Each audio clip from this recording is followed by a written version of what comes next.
दोस्तों social media आने की वजह से कई सारे ऐसे लड़के जो कि लड़कियों से क्या लड़कों से भी बात करने में झिझकते थे, अब लड़कियों को डायरेक्टली हाय हेलो कैसी हो आई लव यू ये इस तरीके के मैसेज भेज देते हैं डायरेक्टली। मतलब कोई डर ही नहीं, क्या कर लेगी लड़की ज़्यादा से ज़्यादा, मतलब हमें ब्लॉक ही कर देगी। लेकिन असली में तो खैर काफ़ी ज़्यादा केस हो जाते हैं स्टॉकिंग और हरासमेंट को लेके, मतलब जेल में भी भेजा जा सकता है इंडिया के अंदर भी। लेकिन अब कुवैत और सऊदी अरेबिया के अंदर एक ऐसा लॉ भी पास कर दिया गया है, अगर किसी लड़की को व्हाट्सएप के ऊपर या किसी और सोशल मीडिया प्लेटफॉर्म के ऊपर हार्ट भी कोई बेचता है बिना वजह से और लड़की कहती है भैया ये मुझे परेशान कर रहा है, तो उसको 2000 कुवैती दिनार का फाइन लगेगा और 2 साल की सजा भी होगी। और ये जो कुवैती दिनार है अगर इसको इंडियन करेंसी में कन्वर्ट करोगे तो भैया 5.5 लाख रुपए हो जाते हैं। लेकिन सऊदी अरेबिया के अंदर इससे भी तगड़ा फाइन है, 1 लाख रियाल का फाइन लगेगा, यानी कि 22 लाख रुपए। और बंदा फिर भी बाज नहीं आता है, सजा वजा काट के फिर से हार्ट भेजने की प्रक्रिया अगर करेगा तो उसको इस बार 5 साल के लिए जेल में भेजा जाएगा और 3 लाख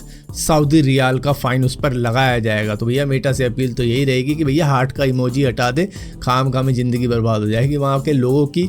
तो शायद मेटा कुछ इस तरीके की भी चीज़ कर दे। बाकी अगर इस तरीके की चीज़ करता है भैया तो बाकी सोशल मीडिया प्लेटफॉर्म भी अगर उन पर भी कोई ऐसा करता हुआ पकड़ा जाता है तो भैया सज़ा तो मिलनी है। तो भैया जैसा है ऐसा ही है। अभी खैर स्टॉकिंग के लिए इंडिया के अंदर भी सज़ा होती है, 3 साल की जेल हो सकती है और इसी के साथ साथ फाइन भी लगाया जाता है उस पर। तो वही सेम लॉ अब इन्होंने सोशल मीडिया के ऊपर भी ले आए हैं। दोस्तों टेक्नोलॉजी इंसानों ने अपने कामों को आसान करने के लिए बनाई गई है। पुलिस वाले भी टेक्नोलॉजी का यूज़ करते हैं, उनके पास में फेशियल रिकॉग्निशन सिस्टम होता है जिसकी वजह से वो चोरों को क्रिमिनल्स को पकड़ लेते हैं। अब यहीं पर एक महिला पकड़ी गई जो कि एक प्रेग्नेंट महिला थी 32 साल की, जिसका नाम पॉर्च वुडरफ है, जो कि यूएस के डेट्रॉइट के अंदर से पकड़ी गई थी। लेकिन उसको $1 लाख के पर्सनल बॉन्ड देकर रिलीज कर दिया गया। मतलब एक तरीके से उन्होंने बेल ले ली। लेकिन पता क्या लगा कि वो फेशियल रिकॉग्निशन सिस्टम फॉल्टी था और वो महिला बेगुनाह थी, उन्होंने कोई क्राइम किया ही नहीं था। लेकिन यूएस की पुलिस सुनती कहाँ है भैया, उनको तो विश्वास है इस टेक्नोलॉजी के ऊपर, इस एआई सिस्टम के ऊपर। इसके बाद में वो महिला सीधा ही यूएस के कोर्ट में पहुंच गई है अब कि भैया लॉ सूट मारती हूँ मैं इन सभी पुलिस वालों के ऊपर जिन्होंने मुझे खाम में ही अरेस्ट कर दिया, मैं प्रेग्नेंट लेडी हूँ। और तो फिर तो भैया और बड़ा केस बन गया। तो अब ये महिला बदला लेने वाली है पुलिस डिपार्टमेंट के ऊपर, वो पूरे स्टेट की पुलिस के ऊपर लॉ सूट फाइल कर चुकी है कि भैया मेरे साथ गलत हुआ है, मैं इनोसेंट हूँ, प्रेग्नेंट लेडी हूँ और मुझे फिर भी अरेस्ट कर लिया गया, वो भी विदाउट एनी रीज़न। मैं क्रिमिनल नहीं हूँ फिर भी इनके एआई सिस्टम ने मुझे क्रिमिनल बता के अरेस्ट कर लिया। अब ऐसे कई सारे केस हैं यूएस के अंदर जहाँ पर इनोसेंट बंदों को अरेस्ट ऐसे ही कर लिया गया क्योंकि किसी ने कह दिया कि भैया इसने मेरे साथ ऐसे ऐसे किया। और जब वो निकल के आता है 20, 25, 50 साल बाद इनोसेंट प्रूव होके, तो उनको 58-54 इस तरीके की कंपनसेशन दे के छोड़ दिया जाता है, जबकि उसकी ज़िंदगी बर्बाद हो गई। अब यहाँ पे एआई भी इन कामों में लगा हुआ है, मतलब खाम ही लोगों को कह रहा है ना ये चोर है पकड़ी से। दोस्तों आपने शायद एक मूवी देखी होगी, हालांकि मुझे नाम याद नहीं आ रहा, लेकिन सीन याद है कि एक बंदा इंजेक्शन दिखा रहा होता है कि मैं इस इंजेक्शन से तुझे इस तरीके से मारूंगा कि किसी को मालूम तक नहीं चलेगा, और सामने वाला हंस रहा होता है। उसके बाद में वो समझाता है उसकी साइंस कि मैं तुझे किस तरीके से मारूंगा। अब वही सेम चीज़ एक केरला की महिला ने अपनी फ्रेंड के साथ में करने की कोशिश की, क्योंकि उसकी फ्रेंड की शादी उस लड़के से हो गई जिस लड़के से वो प्यार करती थी। तो उस लड़की को निपटाना चाहती थी जो कि उसकी फ्रेंड थी। उसने हॉस्पिटल में डिलीवरी करी थी एक बच्चे की, जिसके बाद में वो उससे मिलने पहुंचती है नर्स के गेटअप के अंदर, और वो किसी तरीके से उसकी नस में इंजेक्शन लगाने की कोशिश करती है। उसकी वेन में वो दरअसल खाली इंजेक्शन लगाती है जिसके अंदर कुछ भी नहीं होता। वो दरअसल बस एयर बबल करना चाहती थी उस लड़की की नस के अंदर। तो इसको बोलते हैं वीनस एयर एम्बोलिज्म।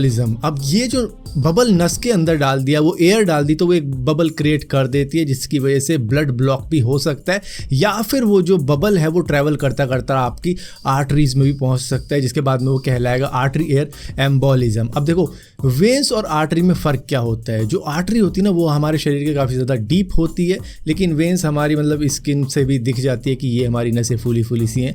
अब वेन्स के अंदर अगर ब्लड सप्लाई रोक दी जाएगी तो वो एकदम से पिचक जाएगी, वो दिखेगी नहीं आपको। लेकिन ये जो आर्टरीज होती है ये हमेशा फूली फूली रहती है क्योंकि ये थोड़ी मस्कुलर टाइप की होती हैं। और ये जो वेन्स होती हैं ये टिश्यूज से हमारा ब्लड लेके सीधा हार्ट को दे देती है, जिसके बाद में हार्ट हमारा ब्लड वापस आर्टरीज में डालकर वापस टिश्यूज के अंदर पहुंचाता है। तो ये काम है वेन्स और आर्टरीज का। अब ये जो बबल है ट्रैवल करता करता आर्टरीज से अगर ब्रेन में चला जाए तो स्ट्रोक भी आ सकता है। हार्ट में गया तो मतलब कई बार हार्ट अटैक भी आ सकता है, और लंग लंग्स में गया तो भैया दम घुटने से मौत भी हो सकती है और सारे कई कारण हैं जिससे कि ये इंसान की जान ले सकता है, जिसकी वजह से इस महिला को अटेम्प्ट टू मर्डर केस में अंदर कर दिया गया है। दोस्तों, अफगानिस्तान की टेररिस्ट ऑर्गेनाइजेशन तालिबान, जिन्होंने कब्जा कर रखा है अफगानिस्तान के ऊपर, उन्होंने एक नया लॉ ले आए हैं कि भैया 3rd ग्रेड से ऊपर कोई भी लड़की वहां पर पढ़ाई नहीं करेगी। मतलब वो अनपढ़ ही रहने देना चाहते हैं वहाँ की लड़कियों को।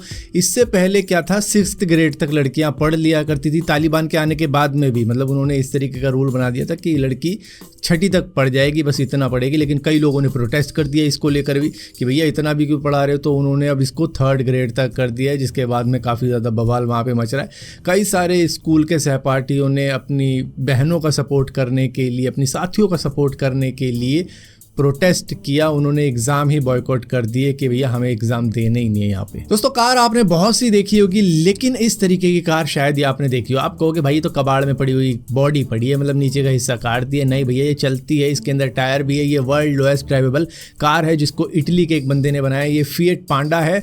इसको इस तरीके से मॉडिफाई किया गया है कि बस ये रिकॉर्ड बना जाए किसी तरीके से। इसकी बॉडी के इसके ऊपर कैमरा लगाया गया है जिसमें बंदा देख के कुछ इस तरीके से कार चलाता है। इसका इंजन पूरा नहीं है, मतलब इंजन कुछ ईवी वाला इंजन होगा या किसी बाइक का इंजन होगा, मतलब बहुत ही छोटा सा इंजन है जो बस थोड़ा बहुत इस कार को मूव कर दे जिससे कि एक रिकॉर्ड बन जाए, बस हमारा नाम Guinness book of world record में आ जाए। हालांकि कंफर्टेबिलिटी की बात करोगे तो मेरे हिसाब से इसके ऊपर बैठ के चलाता तो ज़्यादा सही रहता बजाय इसके नीचे घुस के।